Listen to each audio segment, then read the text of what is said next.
ಇಂದೇ ಡೌನ್ಲೋಡ್ ಮಾಡಿ ಮತ್ತು ನಿಮ್ಮ ನೆಚ್ಚಿನ ಶೋಗಳನ್ನು ಆನಂದಿಸಿ.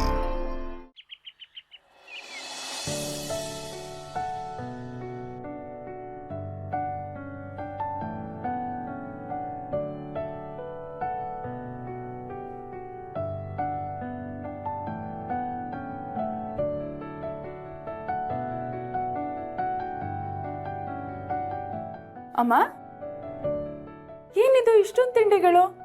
ಯಾರು ಮಾಡಿದ್ದು? ಅದು ನಾನ ಮಾಡಿದ್ದು ಕೂಸೆ. ನಿಮ್ಮ ಮನೆಯಾಗ ಒಂದು ಹುಡುಗಿ ಗರ್ಭಿಣಿ ಇದ್ದಾಳೆ ಅಂದೆಲ್ಲ, ಆಕಿ ಕೊಡಕ ಇದೆಲ್ಲ ಮಾಡಿದೆ. ಅಯ್ಯೋ ಅವರೇ, ನೀವ್ ಯಾಕೆ ಇಷ್ಟೆಲ್ಲ ಮಾಡಕ್ ಹೋದ್ರಿ? ಸುಮ್ಮನೆ ನಿಮಗೂ ತೊಂದರೆ. ಇದ್ರಲ್ಲಿ ತೊಂದರೆ ಏನದ? ಗರ್ಭಿಣಿ ಅಂದ್ಮೇಲೆ ಆಕಿಗೆ ಬೈಕಿ ಇರ್ತದ. ಆ ಬೈಕಿ ಯಾರ ಹತ್ರ ಹೇಳ್ಕೊಂಡಾಳೋ ಇಲ್ವೋ, ತಾಯಿ ಸ್ಥಾನದಲ್ಲಿ ನಿಂತು ಆಕಿ ಬೈಕಿ ತೀರ್ಸೋದು ನಮ್ಮೆಲ್ಲರ ಜವಾಬ್ದಾರಿ ಅಲ್ಲೇನೋ, ಅದಕ್ಕೆ ಮಾಡಿದೆ. ನಾಳೆ ನಮ್ಮ ಶ್ರಾವಣಿ ಗರ್ಭಿಣಿ ಆದಾಗ ಇದಕ್ಕಿಂತನೂ ಹೆಚ್ಚಾಗಿ ಮಾಡ್ಕೊಡ್ತೀನಿ. ಇದಕ್ಕೆ ಹೇಳೋದು ತಾಯಿ ಹೃದಯ ಅಂತ. ನಿಮ್ಮ ಮಕ್ಕಳು ನಿಮ್ಮನ್ನ ತಾಯಿಯಾಗಿ ಪಡೆಯೋದಕ್ಕೆ ಅದೆಷ್ಟು ಪುಣ್ಯ ಮಾಡಿದಾರೋ ಏನೋ. ಆದರೂ ನಿಮ್ಮಂಥವರಿಂದ ಅವ್ರಿಗೆ ದೂರ ಇರೋದಕ್ಕೆ ಹೇಗೆ ಮನ್ಸು ಬರುತ್ತೆ? ನಿಮ್ಮನ್ನ ನೋಡಬೇಕು, ನಿಮ್ಮ ಜೊತೆ ಮಾತಾಡಬೇಕು, ನಿಮ್ಮ ಜೊತೆ ಇರಬೇಕು ಅಂತ ಅವ್ರಿಗೆ ಅನ್ಸೋದೇ ಇಲ್ವಾ? ಅನ್ನಿಸ್ದೇ ಇರ್ತದ ಕೋಸ. ಆದ್ರೆ ಏನ್ ಮಾಡೋದು? ಆಸೆ ಪಡೋದು ಮನುಷ್ಯ, ಆದ್ರ ಅದನ್ನ ಈಡೇರಿಸೋದು ಆ ದೇವ್ರು. ಆ ದೇವ್ರು ಮನ್ಸು ಮಾಡೋವರೆಗೂ ಮನುಷ್ಯನ ಆಸೆಗಳು ಮನ್ಸ್ನಾಗೆ ಇರ್ತದ. ಆದ್ರೂ ನನಗೆ ತುಂಬಾ ಕ್ಯೂರಿಯಾಸಿಟಿ ಇದೆ. ನಿಮ್ಗೆ ಎಷ್ಟು ಜನ ಮಕ್ಕಳು? ಅವರೆಲ್ಲ ಎಲ್ಲಿದ್ದಾರೆ?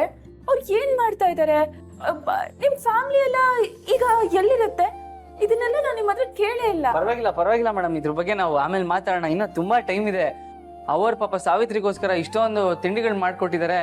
ಅವರೇ ನನ್ ಕೊಡಿ, ನಾನು ಹೋಗಿ ಅವಳಿಗೆ ಕೊಡ್ತೀನಿ.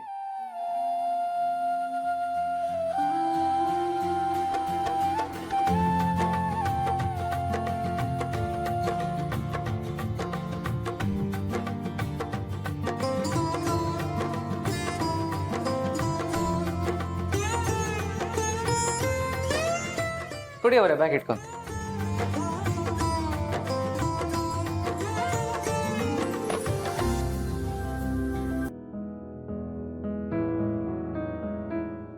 ಹುಷಾರು.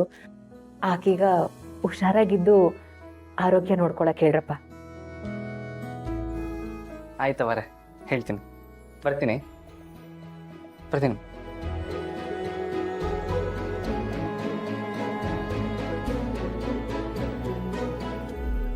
ಅಮ್ಮ, ಮುಂದೊಂದು ದಿನ ನಾನು ಗರ್ಭಿಣಿ ಆದಾಗ ನೀವು ಇದನ್ನೆಲ್ಲ ನನಗೋಸ್ಕರ ಮಾಡಿಕೊಡ್ತೀರಾ ಅಂತ ಹೇಳಿದ್ರಿ. ಹಾಗಾದ್ರೆ ನೀವು ನನ್ನ ಜೊತೆನೇ ಇರ್ತೀರಾ? ಅಲ್ಲಿವರೆಗೂ ನನಗೆ ಹುಸಿರಿದ್ರ ನಾನು ಖಂಡಿತವಾಗ್ಲೂ ಇದನ್ನೆಲ್ಲ ಮಾಡ್ಕೊಡ್ತೀನಿ ಕೂಸ. ನಿಂಗೆ ಬಾಣಂತನೂ ನಾನ ಮಾಡ್ತೀನಿ.